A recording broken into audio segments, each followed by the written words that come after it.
It took almost 20 hours, broken up into 10-hour segments. It took almost 20 to 30 hours last week before I realized ChatGPT simply couldn't do it. It simply couldn't do it. And I was horrified. I was devastated. And I thought that maybe I didn't know what I was doing anymore, or I just really lost, for a good moment, I lost confidence in artificial intelligence. Hello, I am Michael Gaucher, and it is December 26, 2025. And so I have a few things that I want to share with you today. First, I want to talk about a journey, a very difficult journey that I've had over the last couple of days, let's say week and a half. And so it all began really in October 2012, where I was looking into cross-platform C++ applications. And I had reached a point by February of 2013 where I wrote an entire article describing this process of building cross-platform C++ applications. And I have been on that journey ever since.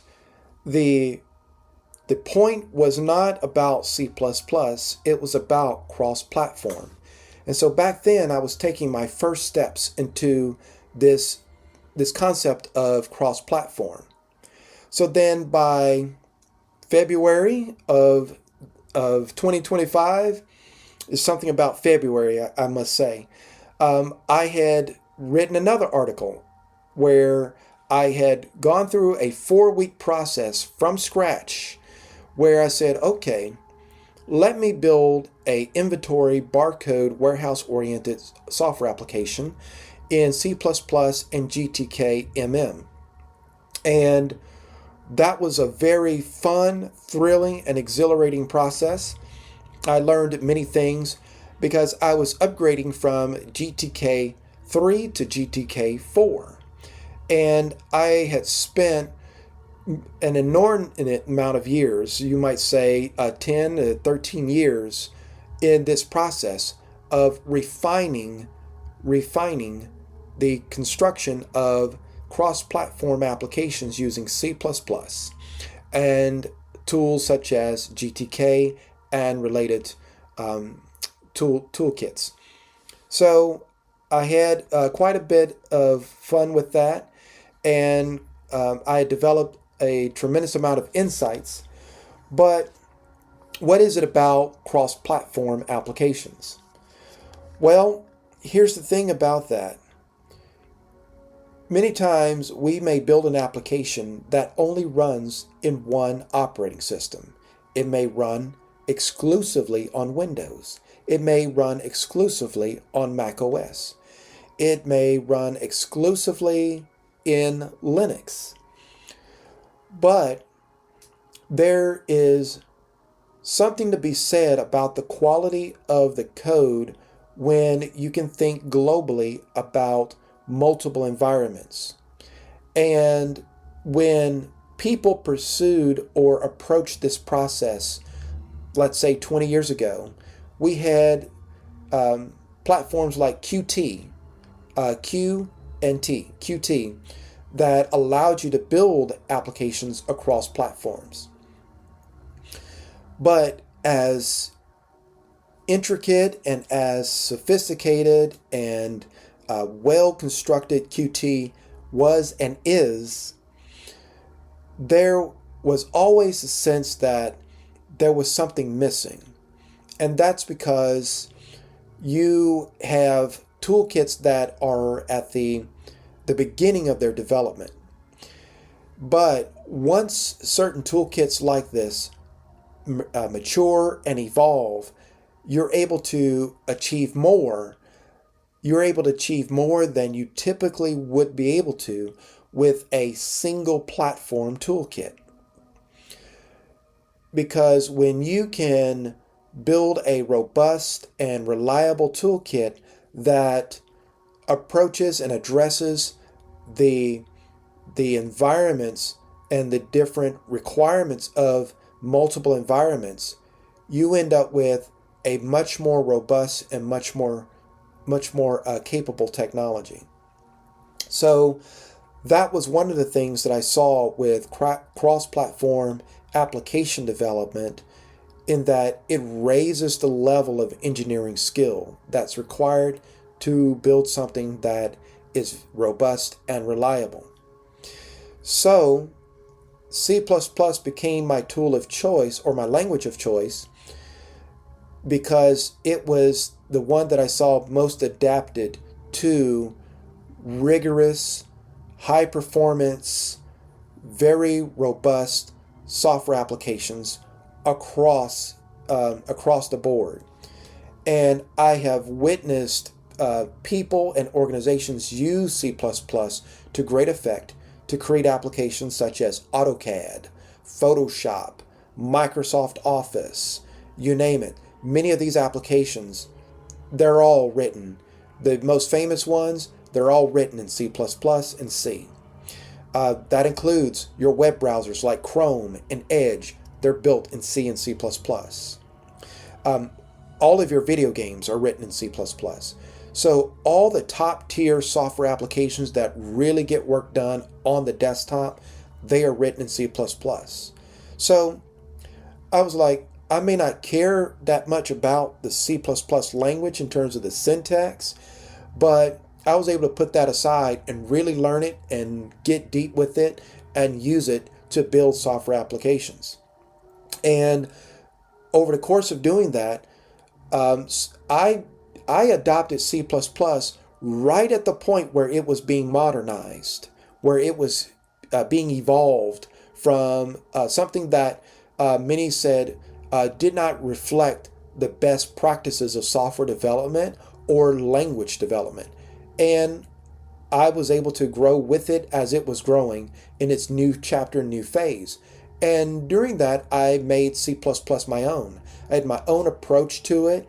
I also learned about safety critical software development and made that my methodology of choice, so that when I build applications in C++, I don't need a lot of the boilerplate. I don't need all of the excessive baggage that you might find in other software development approaches. And it allowed me to be much more nimble and much more agile in how I build software applications. So now I'm building an application using Avalonia. Avalonia does not use C++, it uses C#. So while I have 13 years of experience with C++, I have over 24 years of experience with C#. And I found in 2025, through an experiment that I did, a very naive, very primitive benchmark that still got the point across, that in many cases, C# has evolved to be faster than C++ in many of the mainstream ways that you would use a programming language to build a desktop application. So that screen that you just saw, was my earliest build of a desktop application using Avalonia. So what Avalonia allows me to do is combine the high performance of C# and .NET in a Linux environment and build really modernized, good-looking, well-constructed GUI desktop applications. And of course, .NET can be used to build web applications, to build all kinds of back-end agents, AI agents, coordination agents, data translators, and data transformation processes. But with Avalonia, we can add desktop to that, so that now the story is complete in terms of the ability to build entire sets of applications from the back end to web deployment to desktop and mobile. And so you have that all in one overall tool set under .NET. So I was pretty excited about that because I want high performance desktop applications, and I want the ability to build them in a Linux environment. And Avalonia provides the ability to do just that. And so I said, okay, I'm going to make it my goal before the end of 2025, to make that happen. And of course, life happens, right? And it's like I made this discovery about C Sharp's performance in March of 2025, but it has taken me all the way until December to be able to get Avalonia off the ground the way that I want. And so I built a basic window in Avalonia a couple of months ago, but to make progress, you need more than just a window. You need actual functionality. You need layout. You need colors. You need content. And you need functionality. And so that's where AI comes in, because I'm able to use AI to accelerate this process. And so one of the things that I have that many people don't know is that I have a application that I've been building since 2023 in Windows using C Sharp and WPF.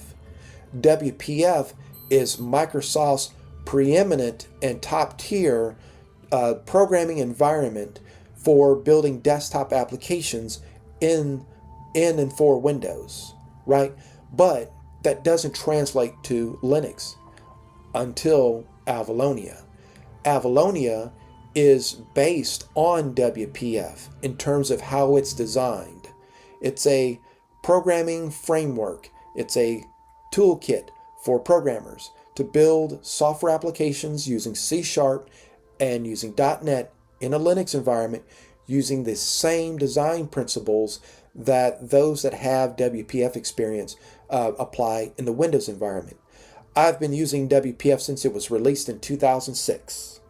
And so I have pretty close to, well, a month from now will make it 20 years of WPF experience.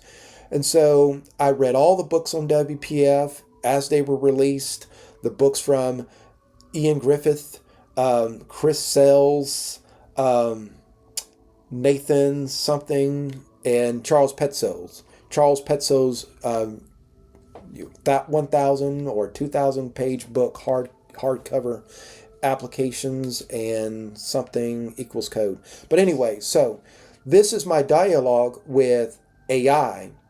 And the reason I'm using DeepSeek is part of the reason for the discussion that I have here today.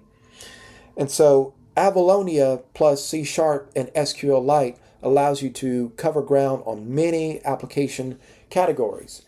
And, I was pretty impressed with what I was able to accomplish with this process, combining my multiple decades of knowledge and the application of AI. So, nearly 24 years of C Sharp experience, .NET experience, architecture, design and engineering, and the ability to put things together, that goes a long way in being able to steer AI in the right direction to be able to build a desktop application. I have built applications with AI, but they were simpler applications. This was my first time having AI build a complex application, right? And so this looks simple on the surface, but the code behind all of this that you see here, there's quite a bit that goes into it. And so the WPF version I wrote by hand. And, the thing about that is Microsoft Windows Presentation Foundation, or WPF for short, has many aspects to it that is all about how you put together a sophisticated, well-organized, and maintainable desktop graphical user interface, right? A application that runs on a desktop, whether it be a Windows desktop or in the case of what I want, a Mac desktop or a Linux desktop, all three, right? And whatever other desktop may be created in the future, right? So Windows Presentation Foundation and .NET in general was designed originally to be cross-platform in theory. But in reality, it was bound very tightly to Microsoft Windows. And so in the companies that I worked for, they all wanted to use Windows. They all use Windows. So it wasn't a problem, right? There was alignment across the board. Use C Sharp, use .NET, and if you're doing web applications, use ASP.NET, and if you're doing desktop applications, use either Windows Forms or WPF. And so I chose WPF for those occasions where I built desktop applications. And I built them in Visual Studio. So for this discussion, I was like, you know what? Let me go ahead and quickly upgrade Visual Studio or run an update on it. Right, I started at 4:26 p.m., right? And I was like, hey, this will be just a quick thing for me to just load up the WPF application and run it using Visual Studio. Because, that was what I'm used to. That's my muscle memory on Windows. Unfortunately, it was taking almost an hour to update Visual Studio. So I said, oh, just screw it. When I'm in Linux, I use the command line anyway to build these applications. I don't use a visual IDE. So I'm just going to do it like I do it in Linux. I'm just going to open up the command line. I'm just going to just build the code by hand and run it. And so here is the Windows version of this application that I've cultivated since 2023. With my transition to Avalonia, this is the last time I've updated this application. And I'm the only one that would use this application, right? It's an RSS reader. But the thing about it is, the RSS reader is a great project to touch many aspects of software development, short of building a video game. Because here I have networking, I have databases, I have file interactions, I have all kinds of things, right? And this is the way that I set up feeds in this application. So I put a lot of time into this, but this wasn't the first time I built this. I built it in C++ in Linux originally, and then I said, can I use the same design that I used for the C++ version? Can I use the same design and build a Windows-based version? And this Windows version was a validation of that design. Was the design that I used for the C++ and Linux version, was that a valid design? Would it hold up when I tried to replicate it in Linux? And it did. It was a good showcase for that. So then I built this more recent version. I compiled it on Windows and ran it as you just saw. And then to do that, I had downloaded I downloaded from GitHub, and I made a change to the configuration file, and I moved the configuration from .NET 9 to .NET 10. And so then I said, okay, I don't feel like doing Git configurations on Windows because I hadn't updated the Windows laptop in 2 months, so everything was just going to be slow. So I said, let me just copy the codes over to Linux, and I will just push it to the Git repository from there. And while I'm doing that, let me do a cross-compile of the WPF application on Linux, right? And so I made some configuration modifications there where I was able to successfully compile it. But as you can see, you cannot run a Windows-based application on Linux like that without other adjustments like Wine or Proton or something like that. Anyway, so I said, okay, well, we got the WPF application tweaked for the final time. And so now let's take a look at this journey that I've been on, right? Because here's the thing about this. People wonder, what do I do on my days off? Well, this is what I do on my days off. I write code. I read books about software development. I keep my skills going. And I am a huge user of ChatGPT. So what you're seeing here is a dialogue that I'm having with DeepSeek. This is not ChatGPT, and there's a reason for that. So OpenAI had updated the ChatGPT and the models behind it to ChatGPT 5.2 thinking. And there's also an option for extended thinking. I said, okay, I want to use all of that. let's go ahead and take, because I just read four books on Avalonia. I read 4 books on Avalonia in the last 2 weeks, and so 3 of those books have some technical issues and other issues, but that's okay. But I said, okay, now I have Avalonia knowledge. Let me guide AI in translating my WPF application to Avalonia, because it would save me a tremendous amount of time and would make the code conversion very consistent. Long story short, I uploaded the zip file of my WPF application. I uploaded it to ChatGPT and had it work on it. It took almost 20 hours, broken up into 10-hour segments. It took almost 20 to 30 hours last week before I realized ChatGPT simply couldn't do it. It simply couldn't do it. And I was horrified. I was devastated. And I thought that maybe I didn't know what I was doing anymore, or I just really lost, for a good moment, I lost confidence in artificial intelligence. I was like, I was upset. I was irate. And I even shared these misgivings with the AI. And the AI reflected back to me. It told me that, well, the way I tried to use AI was wrong in this case. I'm paraphrasing. I read between the lines, and I'm giving you the direct of what it was saying in a very indirect way. That I used the AI wrong. The AI is not okay. There's this former CEO of Google, Eric Schmidt. He did a video. He said, "Hey, I saw the future. I saw AI build an entire program before my eyes. And the future's going to be totally different." And I was like, maybe he's right. I wasn't totally bought in. I'm a software engineer.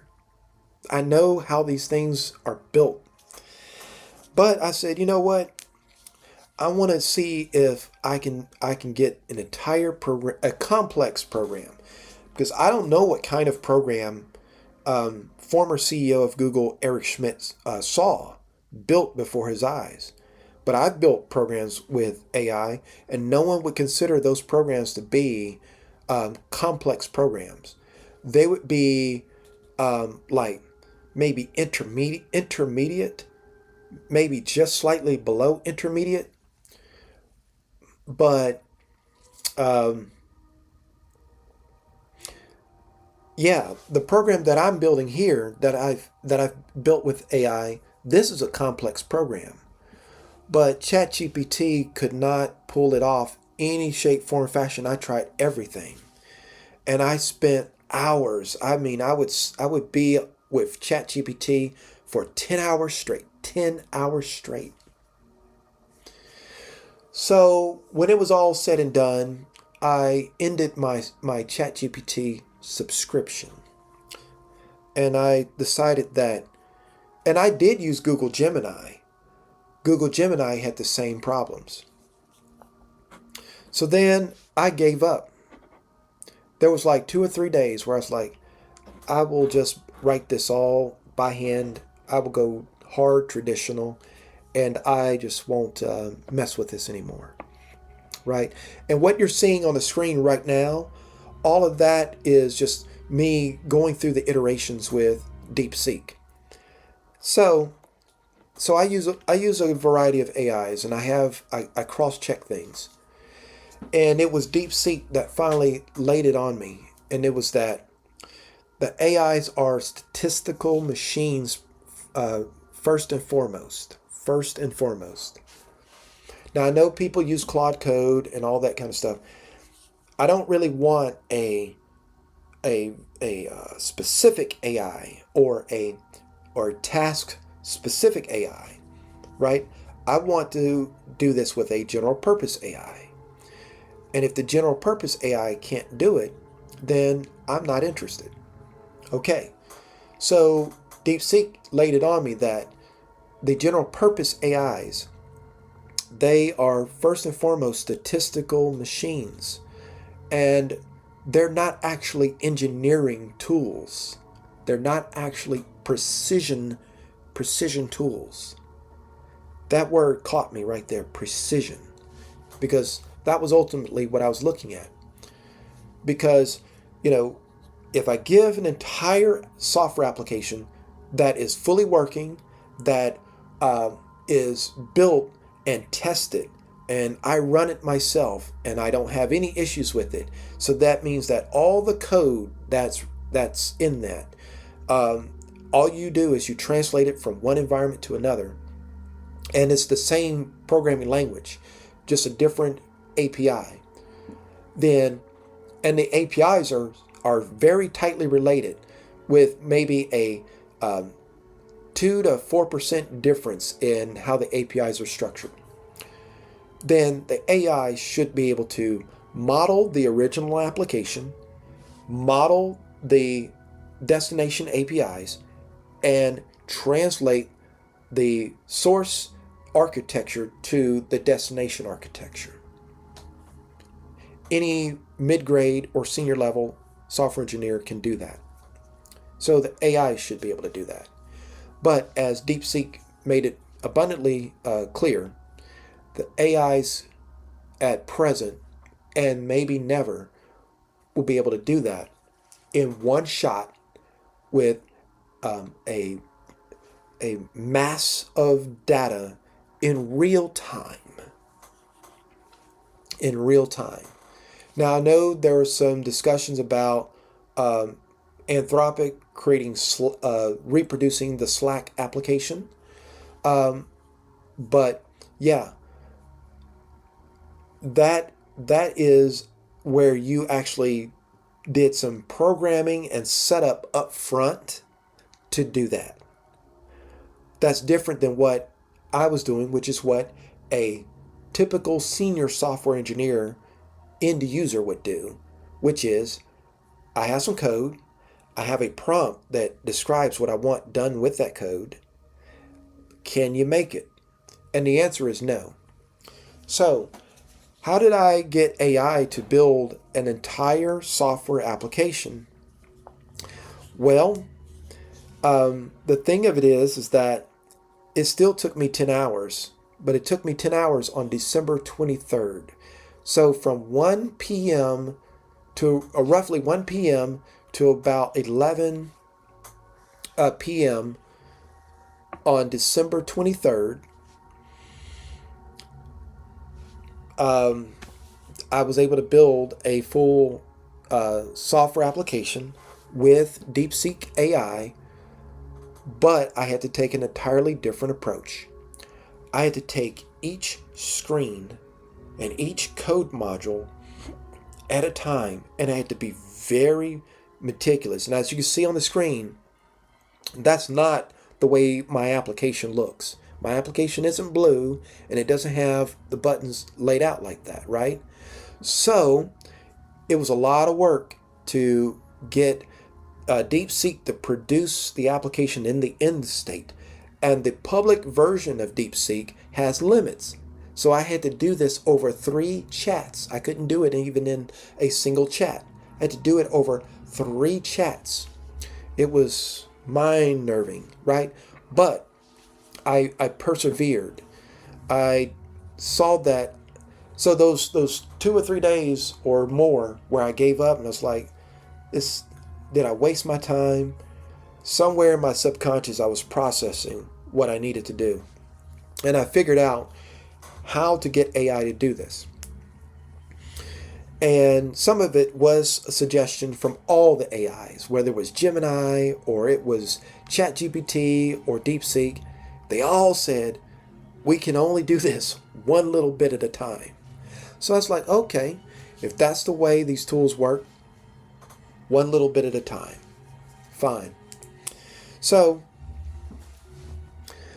fortunately, the backend code and the actual foundational architecture, how I structured this application, was is solid enough that it don't matter what UI I put on top of it, right?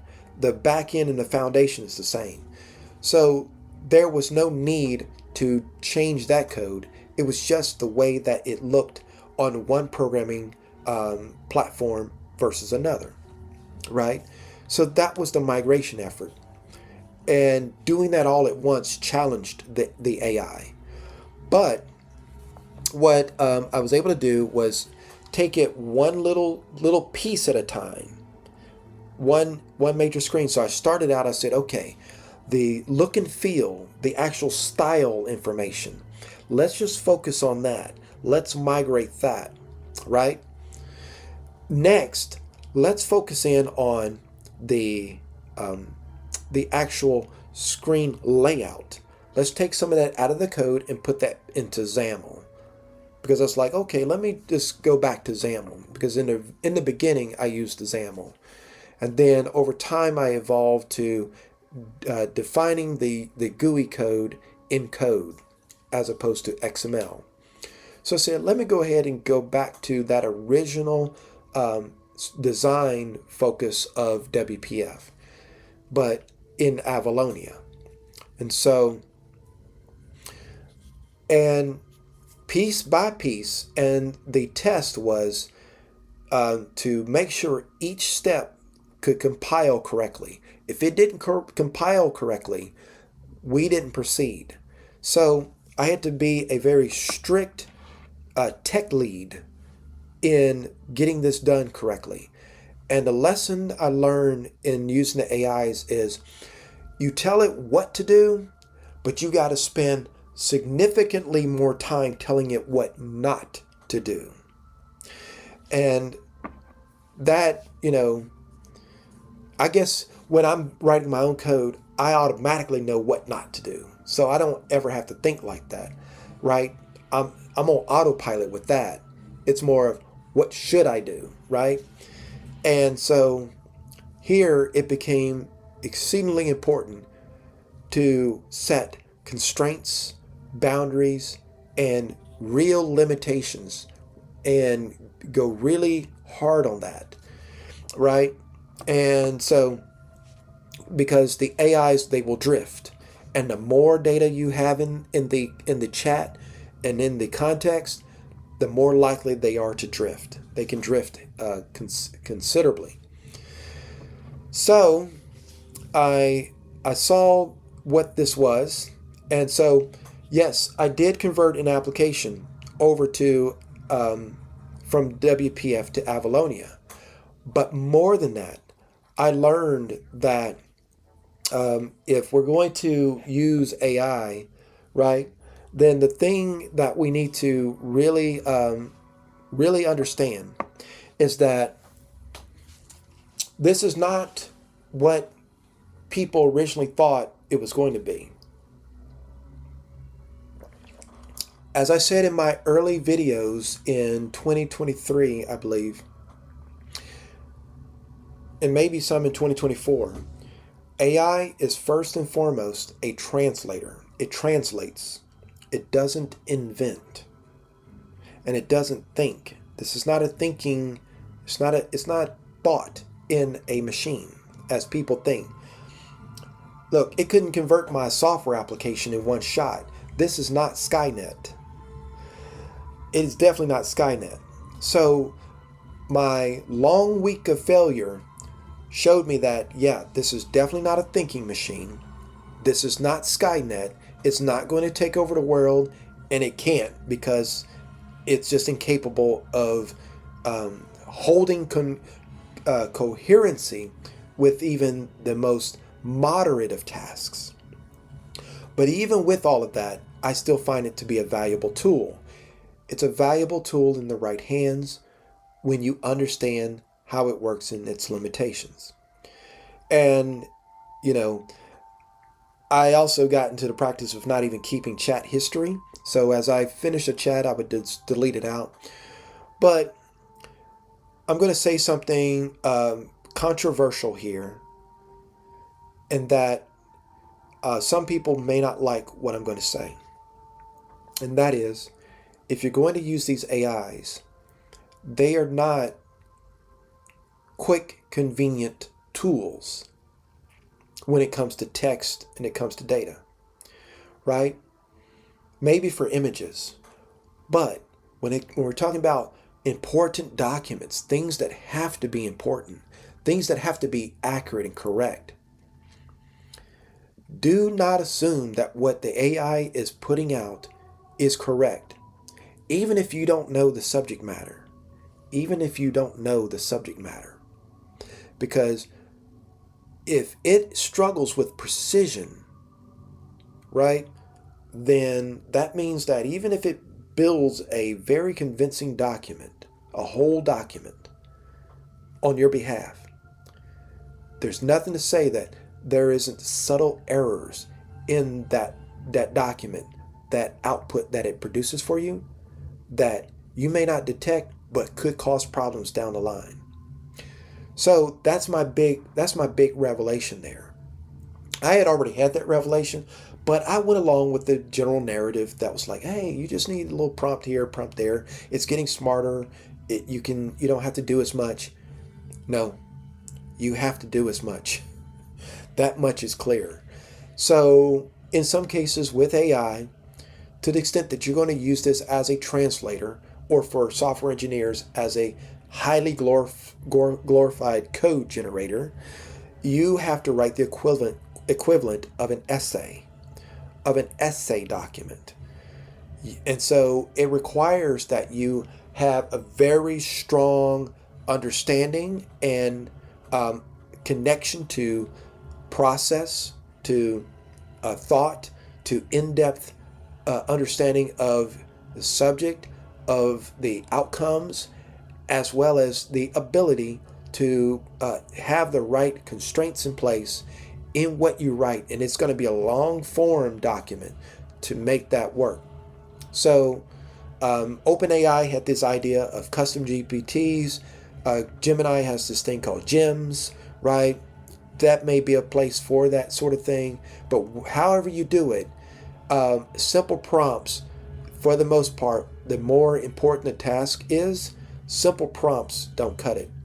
And so that's what I learned, is that AI needs to be approached with a bit of sober realism, and it's not going to take over the world.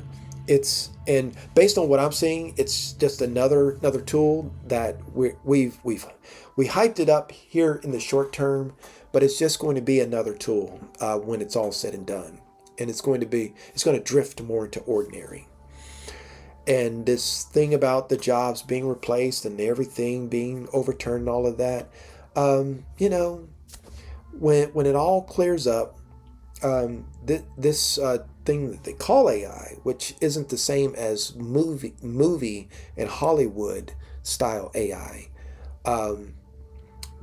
This is just simply translating information, and you got to be very precise yourself when you're using it. And my 1 week of frustrations bore me some good fruit in the end, because whether it had gotten it right the first time or the second time or the third time, it was eventually going to crash on me. But at the same time, it also saved me some money, right? Because I'm no longer subscribing to ChatGPT. I've ended that. And I now can use all the AIs, or any AI, in a much more effective manner with what I've learned about that key lesson of telling it what not to do and being very detailed about that. That is what makes the AIs work very well for you, when you can limit all the different angles that it has to consider so that it can be more effective. So with that, if you've made it this far, I thank you for checking all of this out. And I will see you next year. There won't be another video this year, but I thank anyone for watching, and if this has been helpful to you. You can put a comment in the comment line. Please like the video so more people can, who are interested in this sort of thing, can see this. And I will see you later. Bye bye.